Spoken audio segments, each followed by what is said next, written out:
Во имя Отца и Сына и Святого Духа. Аминь.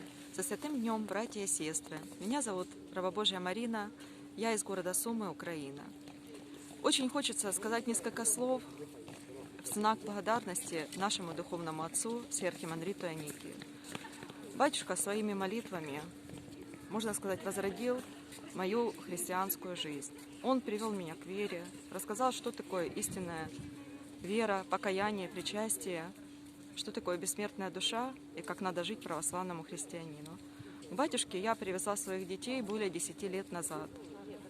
И его святыми молитвами я сохранила семью, воспитывая детей в православной вере. Батюшка постоянно поддерживает, наставляет нас.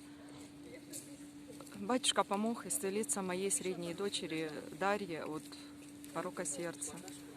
И множество его добрых дел не перечесть, и святые его молитвы чувствуются ежесекундно. Дорогой отец Аникий, мы очень вам благодарны за ваши добрые дела и за нашу любовь к нам. За вашу любовь к нам. Спаси Господи всех с Богом.